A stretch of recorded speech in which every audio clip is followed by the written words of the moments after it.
E aí, gente, tudo bem? Aqui é o Rafa do canal Programador Lhama e vamos lá, vamos continuar essa nossa playlist de orientação a objetos em Python Remake. E na nossa última aula a gente falou sobre a ideia, de heranças. E agora, pessoal, a gente tem que falar também de um encapsulamento que ele, assim, existe em orientação a objetos.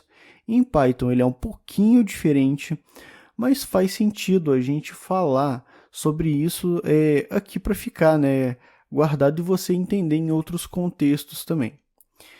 Eu vou colocar uma outra pasta aqui e vou colocar aula 13 e eu vou colocar encapsulamento protegido.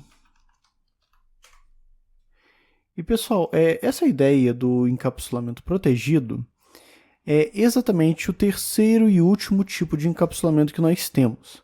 Quais foram os encapsulamentos que nós vimos até agora, né? A gente viu o encapsulamento público, que é dado por esse maisinho aqui. A gente viu o encapsulamento privado, que é esse menos aqui. E nós temos, agora um outro tipo de encapsulamento, que ele é o encapsulamento protegido. Então, antes de mostrar qualquer tipo de relação, de diagrama, vamos entender um pouco na prática como é que isso aqui é. Eu vou colocar um arquivo run.py, certo? E agora eu vou fazer o seguinte. Eu vou pegar exatamente o mesmo exemplo que nós utilizamos nas nossas aulas passadas. Então, aqui, na aula 12 de herança, eu vou pegar a minha classe mamífero, vou colocar ela aqui, Lembrando que o nosso mamífero, ele tem, esse localização aqui, certo? E ele tem, esse método andar. Ok. E eu vou agora vir aqui e eu vou pegar, vamos pegar o gato. Vou pegar essa minha classe aqui de gato e vou deixar ela aqui. Então, beleza. Por enquanto, nós temos isso daqui. Vamos brincar um pouco aqui com os encapsulamentos. Eu vou minimizar todo mundo aqui, deixar só o encapsulamento protegido aberto e vou puxar para cá a minha tela. Ok. A gente tem tudo isso daqui feito no nosso projeto. Eu tenho a minha localização, que é passada a partir desse meu construtor super aqui. E eu tenho, tanto esse meu método de andar, quanto localização sendo acessível a partir da minha classe gato. Notando, que eles são públicos. O que vai acontecer se eu chegar aqui e colocar um método? Eu vou colocar 2 underlines aqui, que vai ser o método dormir. O que vai ser isso? Eu vou colocar um novo método, dormir, e vou printar aqui, olha. O animal está dormindo. Eu sei que um método que ele é privado, ele só é acessível dentro da minha própria classe. Mas será que eu vou conseguir fazer isso daqui, olha, self, 2 underlines, dormir? Será que isso daqui é possível quando eu vou falar da minha classe, que é a classe filha? Eu vou conseguir puxar um método privado da minha classe mãe? Bom, vamos testar. Eu vou colocar aqui, olha, cat é igual a gato. Eu vou colocar uma localização de Argentina. Vou colocar aqui cat. Vamos colocar aqui miar. Porque eu quero verificar se ele vai puxar esse self dormir aqui, olha. Então, a gente vai ficar por aqui. Vou pegar meu terminal. Python 3, aula 13, certo? Run.py. Olha só, ele não vai conseguir puxar, esse método dormir. Ele vai acabar, recebendo uma exceção, Mas a gente entende que isso daqui vai acontecer por causa que esse cara aqui ele é privado. Mas o que acontece se eu fazer o seguinte? Em vez de 2 underlines no privado, eu colocar só um underline no privado. Ou seja, agora eu tenho esse carinha aqui, mas em vez de 2 underlines eu tenho só um. Vou fazer a mesma coisa aqui. Vou salvar. Será que agora eu consigo acessar esse tipo de elemento? Deixa eu verificar aqui. Beleza. Agora eu consigo sim acessar. O gato ele está miando e depois ele está dormindo. Ok, tranquilo, né? Então eu consigo acessar se eu tiver um único underline. Pessoal, quando nós referimos, né? Quando a gente fala de um único underline, eu estou falando de um método protegido. E a ideia desse método protegido é exatamente que ele seja um método em que só seja acessível dentro da minha própria classe, ou seja, parecido com um método privado mesmo, né? Mas que ele também consiga ser acessado em outras classes filhas. Ou seja, ele é acessível por classes mães e classes filhas. Entretanto, se eu tentar chegar aqui e colocar cat.dormir,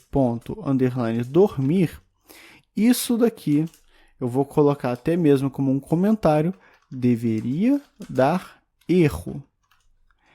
Entretanto, em Python, nós não tratamos exatamente, não tem, né, o encapsulamento protegido. Mas em outras linguagens, isso daqui deveria dar erro. Ou seja, eu não conseguiria utilizar métodos protegidos fora da minha classe, em objetos. Deveria dar erro. Vou colocar até aqui, olha. Elementos protegidos não são chamados por objetos. Entretanto, olha o que dá, né, se eu chamar esse cara aqui, olha. Ele vai printar um animal está dormindo novamente, que é exatamente esse cat dormir. Em Python, os elementos protegidos, né, com encapsulamento protegido, eles são acessíveis sim, como se fossem elementos públicos. Só que aí fica, né, mais uma ideia de uma convenção. Quando nós colocamos um underline, não é de bom tom, né? É uma convenção nós não chamarmos esse tipo de coisa, esse tipo de elemento, por fora das minhas classes. Então, só de ter um underline no objeto, eu já entendo que não é para chamar ele, não é uma boa prática chamarmos esse tipo de coisa. E do mesmo jeito, eu posso vir aqui e falar que eu tenho, por exemplo, self, um único underline, e eu vou colocar aqui, olha, tamanho. E eu vou colocar um tamanho padrão. Vamos colocar 1,23 para um animal mamífero, né? Eu acho que está tranquilo. Mas nota que eu coloquei também um único underline. É claro que para gato 1,23 é muito, mas quando eu penso na ideia de um elemento protegido, ele não deveria ser acessível aqui por fora.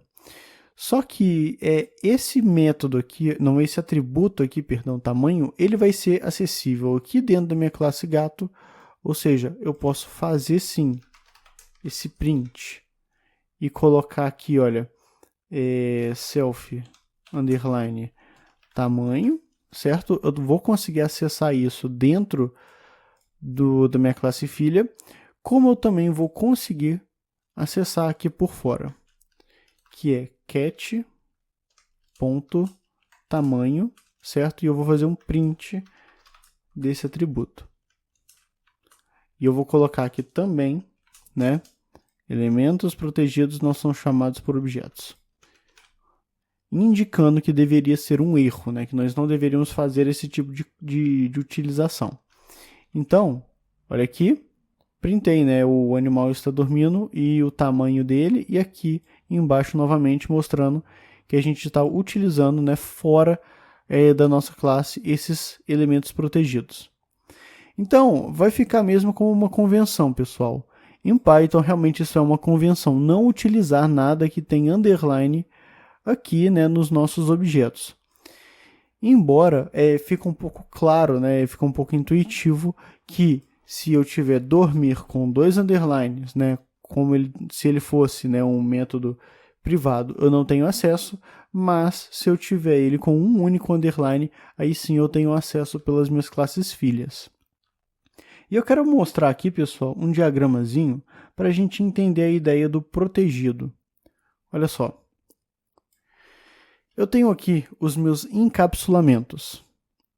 Quando eu falo de um encapsulamento público, ele é visível pelo meu objeto. Deixa eu só ajeitar aqui, pronto. Ele é visível pelo meu objeto, ele é visível pela minha herança e ele é visível pela minha classe. Quando eu falo, de elementos protegidos, ele não deve ser visível no meu objeto. Em Python isso é uma exceção, mas não tem problema. Ele deve ser visível nas minhas heranças e ele deve ser visível nas minhas classes filhas.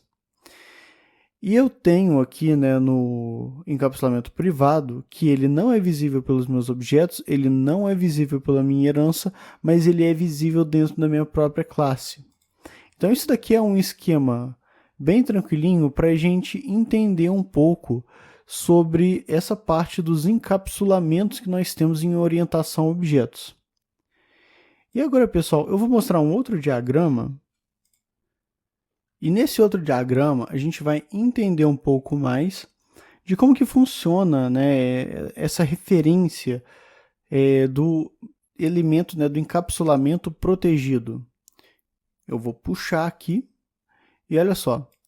Eu tenho a classe de mamífero, mas quando eu me refiro a elementos protegidos, eu agora tenho um hashtag, um cercadilha, esse jogo da velha aqui, ó. Então, tamanho é protegido e dormir é protegido. E essas duas classes se relacionam através da herança, que é essa setinha aberta e com o traço contínuo. Então, beleza, pessoal. É isso que eu queria expor aqui para as nossas aulas, certo? A gente tem que tomar um pouco de cuidado com esses caras, que são o encapsulamento protegido. Mesmo ele tendo um comportamento público aqui em Python, é interessante a gente falar um pouco disso para que fique claro, e se você acabar visualizando isso em outra linguagem, você já vai entender o que significa esse underline único aqui, em vez de 2 underlines. Bom, eu vou parando por aqui. Na nossa próxima aula, a gente vai falar um pouco sobre o nosso próximo conceito em Solid, que é a substituição de Liskov, que ela está relacionada à ideia de heranças, e a gente se vê na nossa próxima aula.